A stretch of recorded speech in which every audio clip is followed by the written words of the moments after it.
இப்போ அது இருமுனை போட்டியா தான் இருக்கு. விஜய் அண்ணாலாம்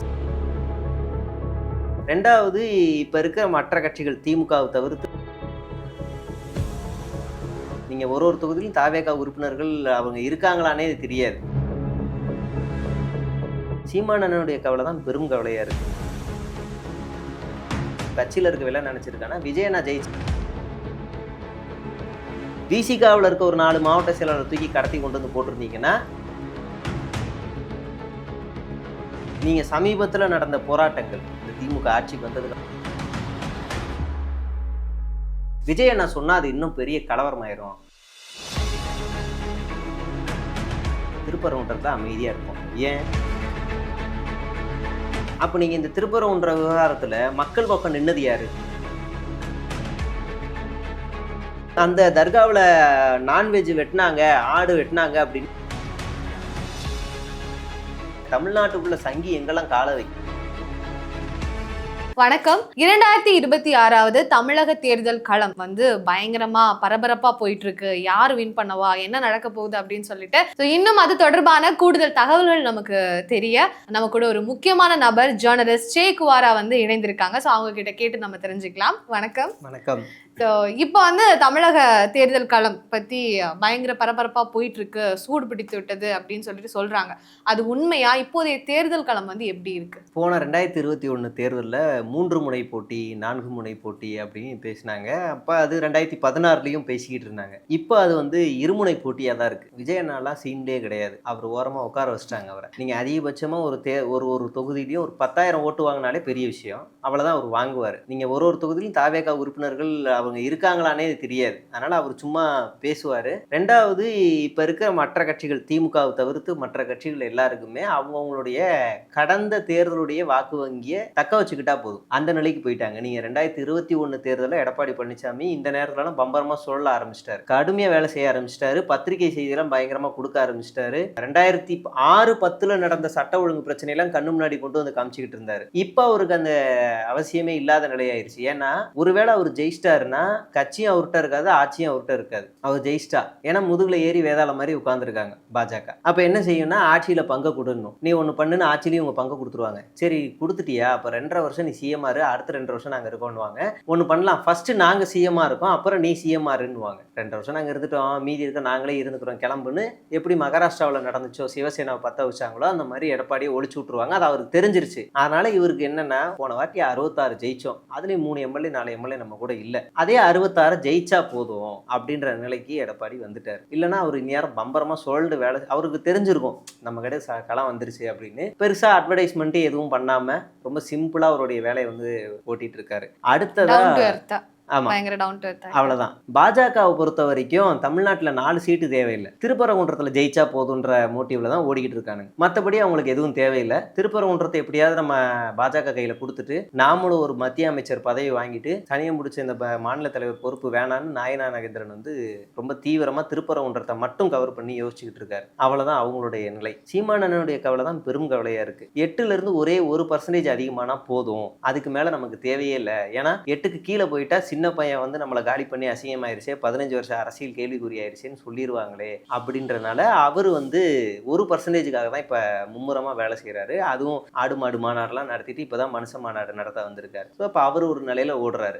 தேமுதிகவுக்கு இப்பதான் வெளிச்சம் வந்திருக்கு. மறுபடியும் இந்த அறுதம் முடிச்ச மாதிரி எங்கேயாவது போகக்கூடாது, இவ்வளவு நாள் பல கூட்டணியில உட்காந்துட்டோம், முறையா நம்ம திமுகவுக்கு எதிர்த்தா, நம்ம கட்சியை தொடர்ந்து திமுக எதிர்த்துதான், சரி பரவாயில்ல மறுபடியும் அங்க போயிருவோம், அப்பதான் நம்ம கட்சியை காப்பாற்ற முடியும், இல்லைன்னா இருக்க 1/2% முடிச்சு விட்டுருவாங்க, ஏற்கனவே சின்ன வேற போயிருச்சு அப்படின்ற பயத்திலையும் அவங்க இன்னைக்கு ஒரு நல்ல முடிவு எடுத்துட்டு இந்தியா கூட்டணிக்கு வந்துட்டாங்க. வேற யாரையாவது விட்டு போயிருக்குன்னா விஜய் அண்ணனை விட்டு போயிரு. விஜய் அண்ணன் சொல்லிட்டேன் அவர் சீன்லேயே இல்லைன்னு. அவரை பொறுத்த வரைக்கும் சிஎம் ஆகினா அவங்க கட்சியில இருக்கவே நினைச்சிருக்காங்கன்னா விஜய் அண்ணா ஜெயிச்சா அது மட்டும் சிஎம் ஆயிரலாம்னு நினைச்சிட்டு இருக்காங்க. அப்படி இல்லடா தம்பி, குறைஞ்சபட்சம் இத்தனை எம்எல்ஏக்கள் ஜெயிச்சாதான் அவர் சட்டமன்றத்தில் சிஎம் அனுப்ப முடியும். அவங்களுக்கு பாடம் எடுக்கிறதுக்கு இன்னொரு தேர்தல் தேவைப்படும். அதனால விஜய் அண்ணா ஜெயிச்சால சிஎம் ஆக முடியாது. ஒருவேளை விஜய் அண்ணா ஜெயிச்சாருன்னா அவர் தனியா சட்டமன்றத்துக்கு போக மாட்டார், அடுத்த நாளே ராஜினாமா பண்றாரு. எனக்கு தனியாலாம் போக பயம். நான் எங்க போய் என்ன பேசுறது?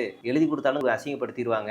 ஆகச்சிறந்த அரசியல் வச்சு வானதி அக்காலாம் பல வருஷமா சட்டமன்றத்துல அவங்களே கேவலப்படுத்தி ட்ரோல் பண்றாங்க. நான்லாம் போனா என்னை பார்த்து சிரிச்சுக்கிட்டே இருப்பாங்க சட்டமன்றத்துல. அதனால நான் தனியா போக மாட்டேன். அடுத்த நாளே ராஜினாமா பண்ணுவாரு. அப்ப இப்ப தேர்தலில் என்ன பிரச்சனைனா ரூட் கிளியரா இருக்கு. இவங்களுக்கு ரூட் கிளியரா இருக்கே, என்ன பண்ணலாம்னு சொல்லி காங்கிரஸ் சுரண்டி விடுற வேலையெல்லாம் நடக்குது. அது ஒரு 4-5 நாள்ல அம்மிக்கிட்டு வந்து இங்க இந்தியா கூட்டணியில சேர்ந்துருவாங்க. அதனால இங்க ஒருமுனை போட்டியாவே இந்த வாட்டி நம்ம தேர்தலை பார்க்க முடியும். சோ வெற்றியாளர் வந்து டிஎம்கே தான் அப்படின்ட்டு நீங்களே சொல்றீங்களா? கிட்டத்தட்ட உறுதியாயிரும். ஓகே. நான் வெற்றிலாம் சொல்ல முடியாது.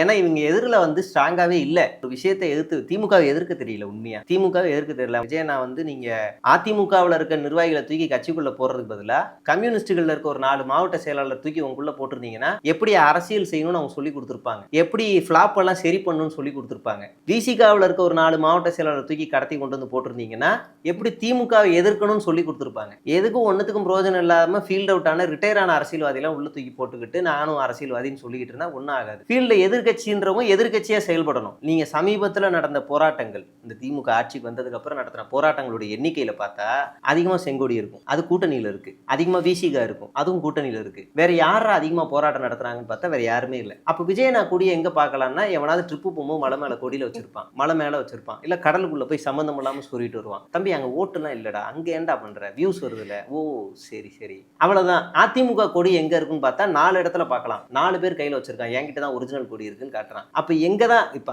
அதிமுக இந்த இந்த ஆட்சியில எத்தனை தடவை போராட்டம் நடத்தியிருக்கு தெரியாது, அவங்களுக்கே தெரியாது. விஜயண்ணா எத்தனை தடவை போராட்டம் நடத்திருக்கா? ஒண்ணே ஒன்று. அதுக்கப்புறம் அவர் இல்லாம கட்சி தனியா நடந்துச்சு, அவ்வளவுதான். 2 வருஷத்துல அவ்வளவுதான். அப்ப நீங்க என்ன எதிர்கட்சியா இருக்கிறது கூட லாய்க்கு இல்ல.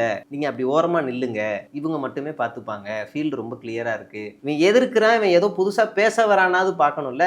அந்த இடத்துல கூட அவங்க இல்ல. நான் ரொம்ப ஃபேக்டா சொல்றேன், டிமோட்லாம் பண்ணல, ரொம்ப ஃப்ராங்கா சொல்றேன். அவங்க பேச வேண்டிய இடத்துல கூட இல்ல. என்ன வேணா ஒரு மாசம் உங்க கட்சியில ரகசியமா வேலைக்கு வச்சுக்க, இப்படி அரசியல் கட்சி எப்படி நடத்தணும் வேணா சொல்லி தரேன். அவ்வளவுதான். இந்த இன்டர்வியூல சொல்ல மாட்டீங்களா? இந்த இன்டர்வியூல சொல்றது கஷ்டம். என்ன 6 மணிக்கு எந்திரினா எந்திரிச்சிருவாரா? பொழுதன்னைக்கு மக்களோட நிலையில நின்றுவாரா? இவர் நான் 2 பாயிண்ட் தான், அதை செஞ்சிருவாரா? செய்ய மாட்டாரு. ஓப்பனா வேங்கை வயல்ல இந்த சமூகம் தான் ஓப்பனா சொல்லுங்க. விசிகா சொல்லிருச்சு, கம்யூனிஸ்ட் சொல்லிட்டாங்க, கூட்டணி கட்சியில இருக்காங்க. வேங்கை வயல்ல இந்த சமூகம் இங்க இருக்கவங்க தான் அப்படின்னு ஓப்பனா சொல்லிட்டாங்க. கள்ளச்சார விவகாரத்துல இவங்க தான் குற்றவாளின்னு சொல்லிட்டாங்க. இவர் சொல்லுவாரா? ஆணவ படுகொலைக்கு எதிராக தனிச்சட்டம் நிறைவேற்றணும் கூட்டணி கட்சி சொல்லுது, இவர் சொல்லுவாரா? ஆகச்சிறந்த தாவேக்காவோட ஒரு அறிவாளி இன்டர்வியூல பேசும்போது நேத்தோ முந்தானேத்தோ நினைக்கிறேன், அவர் பேசும்போது இன்டர்வியூல சொல்றாரு, ஏங்க ஆணவ படுகொலை சம்பந்தம் பேசுற அப்படின்னு கேட்டா, ஆணவ படுகொலையை நாங்க வந்து ஒரு கிரைமா பாக்குறோம். அப்ப நாங்கள கோவில் கும்பாபிஷேகமா பாக்குறோமா? என்னங்கடா அது கருத்து? எல்லாரும் தான் கிரைமா பாக்குறான். விஜய் என்ன சொன்னா அது இன்னும் பெரிய கலவரமாயிரும். விஜய் என்ன சொன்னா இல்ல, ஊடகம் சொன்னா கூட அது கலவரமாகும். தமிழ்நாடு முழுக்க எங்க ஆணவ படுகொலை நடந்தாலும் சாதி பேரை சொல்லாது, ஆணவ படுகொலை குறிப்பிட்ட சமூகம் தான் சொல்லும். ஏன்னா அதான் எத்திக்ஸ். எவனோ ஒருத்தர் செஞ்சதுக்காக ஒட்டுமொத்த சமூகத்தை சொல்ல முடியாது. சம்பந்தப்பட்டவனை கைது பண்ணணும், அவ்வளவுதானே. அதை செஞ்சுட்டா அந்த சமூகத்துல இருக்கவங்களுக்கு ஒரு பயம் வரும், அவ்வளவுதான். இது விஜய் என்ன சொன்னா கலவரம் ஆயிருமா? அப்ப நீ எதுக்கு அரசியலுக்கு வந்த? வீட்டுக்குள்ளே இரு, இல்ல ஒரு 4 பாட்டு எழுதிட்டு படத்திலேயே நடி. கலவரம் ஆயிருனா எதுக்கு வந்த? அப்ப எதை பத்தி தான் பேசுவ? திருப்பரங்குன்றத்துல அமைதியா இருப்போம். ஏன்? அவங்க 2 பேரும் அரசியல் பண்றாங்க. அப்ப நீ எதுக்கு வந்த அரசியலுக்கு அமைதியா இருக்க? நீ வீட்டுக்குள்ளே அமைதியா இருக்க வேண்டியதானே? ஸ்டாண்ட் எடுத்துருக்கணும். நீங்க 2 பேரும் நவருங்க, திருப்பரங்குன்ற மக்களுக்கு நாங்க நிக்கிறோம், இவங்களாவது போய் நின்றுக்கணும், ஏதோ ஒண்ணு பண்ணிருக்கணும். சரி, நாடகமும் ஆடட்டும். எந்த விவகாரத்திலுமே கையில் எடுத்தது இல்லை. பரந்தூருக்கு போய் நின்னீங்க, அடுத்த நாள் என்னாச்சுன்னு தெரியுமா? இப்ப அந்த போராட்டத்தோட ஸ்டேட்டஸ் என்னன்னு விஜய் நான் தட்டி எழுப்புனா சொல்லுவாரா? தெரியாது. ஆனா அங்க இருக்க விசிகாவோ கூட்டணி கட்சி கம்யூனிஸ்டோ சொல்லுவாங்க. அவங்க 2 பேர், திமுகவுக்கும் கூட்டணி கட்சிக்கும் ஒரு ஜனநாயகம் இருக்கு. என்னதான் இவங்க ஒரு வருஷம் முழுக்க சாம்சங் போராட்டம், துப்புரவு பணியாளர் போராட்டம், எல்லாத்துலயும் கூட்டணி கட்சியே போராட்டம் நடத்தினாலும் இவங்களும் இவங்களுக்கு வந்து ஃபேவர் பண்ணுவாங்க. கார்ல் மார்க்ஸ் சிலையை திறந்து வைப்பாங்க. அந்த மார்க்சிய சிந்தனை ஏன் இங்க தேவை? எனக்கு குடசல் கொடுக்குற ஒரு கட்சி என் கூட்டணியில இருக்க, உனக்கே நான் இதை செய்யணும்னு தோணும்ல. ஆனா அதை செய்யல. நீ ஜனநாயகமா பேசுற, ஜனநாயகமா போராட்டம் நடத்துறேன், நானும் உனக்கு அந்த ஜனநாயக மரியாதை கொடுப்பேன், அவங்களுக்கு கொடுக்குறாங்க. இவங்களும் அந்த ஜனநாயக முறையை பாதுகாக்கிறாங்க. அரசியல் ரீதியா அவங்க இந்த தேர்தலில் ஒரு அங்கமா வச்சு கூட்டணி வச்சுக்கிறாங்க. ஆனா அரசியல் ரீதியா எதிர்ப்புல நிக்கிறாங்க. எதிர்க்க வேண்டிய ஆளுங்க எல்லாரும் வெளியில தூங்கிட்டு இருக்காங்க, இல்ல யாரோ ஒருத்தருக்கு அடிமையா இருக்காங்க. அப்ப இது ஒருமுனை போட்டி தானே. இப்போ நீங்க சொன்னதுல இருந்து ஒரு கொஸ்டின் நான் இப்போ கேட்குறேன். திருப்பரங்குன்றம் அங்க அந்த பிரச்சனையை பத்தி இப்போ வந்து யாருமே பேசல. அண்ட் சட்டமன்றத்திலையும் அந்த குரல் வந்து அதை பத்தின குரல் வந்து எழும்பிச்சு அப்படின்னா தெரியல. ஸோ நீங்க அதை பத்தி என்ன நினைக்கிறீங்க? முதல்ல அந்த திருப்பரங்குன்ற விவகாரத்துக்கு தமிழ்நாடு அரசுக்கு ஒரு பெரிய சல்யூட் அடிக்கணும். ஏன் நீதிமன்ற உத்தரவை ஒபே பப்ளிக் ஆர்டர், சிம்பிளா ஒரே வார்த்தை. அந்த கலெக்டருக்கு முதல்ல கோயில் கட்டணும். தப்பு தான் கோயில் கட்டுறது, ஆனா நம்ம வந்து மனசளவுல கோயில் கட்டணும். ஏன்னா அவ்வளவு தைரியம் வேணும். கோர்ட் ஆர்டரை வந்து முடியாது அப்படின்னு. அந்த ஜட்ஜுக்கு வந்து ஒரு ஐடியாலஜி இருக்கு. ஏறுற மேடை எல்லாத்துலயும் ஐடியாலஜி தான் பேசுவார். 2வது அவர் வக்கீலா இருக்கும் போது எவ்வளவு ஒரு ஃபேக் கேஸை உருவாக்குனாருன்னு அவரே மேடையில ஒத்து இருக்கிறாரு. என்ன சொன்னாருன்னா, நம்ம மாத்து பொண்ணு நம்மளாண்ட வந்தால் அவன் வந்து குடிச்சிட்டு காரை ஏற்றி ஒரு ஆளை கொண்டுட்டாள். அப்படி எப்படி நம்ம மாத்து பொண்ணு வந்து கொலை செய்வா, அதெல்லாம் செஞ்சிருக்க மாட்டா. அதனால அந்த காரை அவ ஓட்டலை, அவன் அவ அவ அவ அண்ணன் தான் ஓட்டுனாலும் நான் கேஸை மாற்றி விட்டேன், இப்போ அவள் அமெரிக்கா யூஎஸ்க்கு போயிட்டாள் அப்படின்னு ஒரு குற்றவாளி தப்பிக்க விட்டவர் தான் அவர். நான் சொல்லல, அவரே மேடையில் பேசியிருக்காரு. அப்பேற்பட்டவரும் திருப்பரங்குன்றத்துக்கு தீர்ப்பு தராரு. நீங்க திருப்பரங்குன்ற வரலாறு எடுத்து பார்த்தீங்கன்னா அது தீபத்தூண் இல்லடா கல்லுடான்னு நம்ம திரும்ப திரும்ப சொல்றோம். விட்டா இவனுக்கு பைபாஸ்ல இருக்கிற அந்த இந்த படிகார கல்லுல சிவலிங்கம்னுவானுங்க. இந்நேரம் எடப்பாடி பழனிசாமி ஆட்சியில் இருந்தாருன்னா இந்நேரம் அந்த தர்காவே இடிச்சிருப்பாங்க. இடிச்சிருங்க, அது இருக்கு உங்களுக்கு வெளி கீழே பெருசா கட்டி தரேங்க அப்படின்னு அவர் சிரிச்சுக்கிட்டே சொல்லியிருப்பாரு. ஏன்னா அந்த ஸ்டாண்ட் எடுத்துட்டாரு, ஏன் கோட்டை ஆடுற மதிக்கலன்னு அவளை அப்படி எடுத்துட்டாரு. அப்ப நீங்க இந்த திருப்பரங்குன்ற விவகாரத்துல மக்கள் பக்கம் நின்னது யாரு? அங்க இருக்க மக்களுடைய ஸ்டேட்மெண்ட் என்ன? எவனாவது அங்க இருக்க மக்கள் போயிட்டு அது எனக்கு வேணாம், முஸ்லீம் நாங்களும் எதிரின்னு சொல்லியிருக்காங்களா? பல ஆண்டு காலமா அவங்க போய் கும்பிட்டுட்டு இருக்காங்க. நீங்க இந்துக்கள் வந்து இந்து கோயிலுக்கு மட்டும் தான் போவாங்களா, முருகனுக்கு மட்டும் தான் போவாங்களா, விநாயகர் மட்டும் தான் போவாங்களா? கிடையாது. அவங்க தர்காவுக்கும் போறாங்க. உடம்பு சரியில்லை தர்காவுக்கும் போயிட்டு அங்க போய் பூஜை எல்லாம் பண்றாங்க. ஒரு டாக்குமெண்ட்ரி ரிலீஸ் ஆக போகுது, தவம்னு சொல்லி மதுரையை சேர்ந்த தவம் அறக்கழகம் வந்து சேனல் வந்து ரிலீஸ் பண்ண போறாங்க. வாய்ப்பு இருந்தா இன்னும் 2-3 நாள் ரிலீஸ் ஆக போகுது, பாருங்க.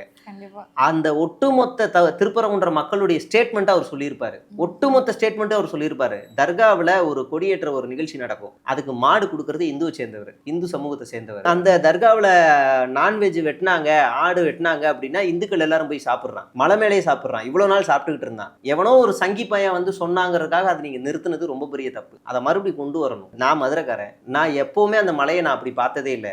இப்போ வந்து ஒரு அச்சம், ஒரு சூழலை உருவாக்கி இருக்காங்கன்னா அதுக்கு சங்கீதானே. நாளைக்கு திருப்பரங்குன்ற விவகாரத்தில் கொண்டு வந்தவன் நாளைக்கு இந்த மயிலாப்பூர்ல இருக்க கபாலீஸ்வரர் கோயில் சுற்றி இருக்க முஸ்லீம் கோயிலை இடிக்க மாட்டான்னு என்ன நிச்சயம்? இடிப்பான். தமிழ்நாடு முழுவதும் இருக்க எல்லா இடத்துலையும் கேவலமா எதையாவது செய்வானுங்க. நீங்க தமிழ்நாடு முழுவதும் பல கோவில்கள்ல ராவுத்தர்ன்றவர் மிங்கிளா இருக்காரு. நீங்க திருச்சியில இருக்கிற ஒரு கோவிலாகட்டும், நீங்க நாகூர் கோயிலாகட்டும், எல்லா இடத்துலயுமே இஸ்லாமியர்களும் அவங்களும் ஒரு மிங்கிளா இருக்கிறாங்க. இந்துக்கள் கோவில்ல திருவிழா நடத்தும் போது இவங்க வந்து ஜூஸ் கொடுக்கறதோ இல்ல வந்து அவங்களுக்கு தேவையானது ஏதாவது ஒன்று பண்றதோ எல்லாம் பண்ணுவாங்க. இவங்க திருவிழா நடத்தும் போது இவங்க போய் அரிசியும் எண்ணெயும் கொடுக்குறாங்க. இது ஒரு பாரம்பரியமாவே நடக்குது. ஏன் அழகர் வந்து ஆத்துல இறங்குறது லேட் ஆகும் அப்படின்னா, அவர் வர வழி எல்லா இடத்துலயுமே மண்டபங்கள் அமைச்சு பல சமூகத்தை சேர்ந்தவங்க, பல சாதியை சேர்ந்தவர்கள் அந்த காலத்திலேயே அழகருக்கு வந்து ஒரு மரியாதை செலுத்துவாங்க அப்படின்னு அது ராஜா காலத்துல இருந்தே, மன்னர்கள் காலத்துல இருந்தே, பாண்டியர் காலத்துல இருந்தே மரியாதை செலுத்துவாங்க. அப்போ வந்து ஒரு இஸ்லாமிய பெண் வந்து என்ன செய்வாங்கன்னா அழகருக்கு வந்து ஒரு மரியாதை செலுத்துவாங்க. அவரை வீட்டுல உட்கார வச்சு சிறப்பு செய்வாங்க. சிறப்பு செஞ்சு அவருக்கு மரியாதை எல்லாம் செலுத்துவாங்க. அந்த மரியாதை செய்யறதுனால அந்த நேரத்துல கல்யாணம் முடிஞ்சிடும். அப்போ அவங்க மீனாட்சி அம்மன் வந்து கோச்சுப்பாங்க. அப்ப இவர் என்ன செய்வாருன்னா, நம்ம அழகர் ஆத்துல இருந்தே நம்ம வந்து அருள் பாவிக்கலான்னு. இப்ப அது அப்படியே மாறிடுச்சு.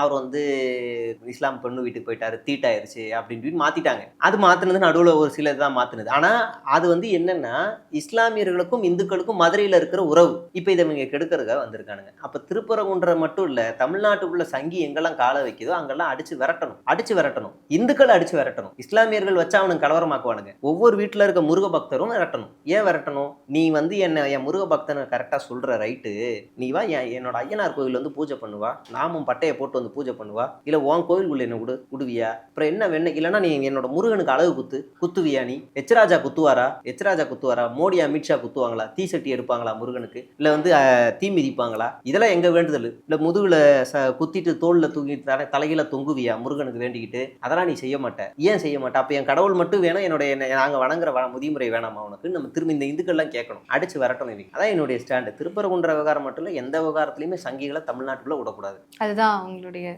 முடிவே.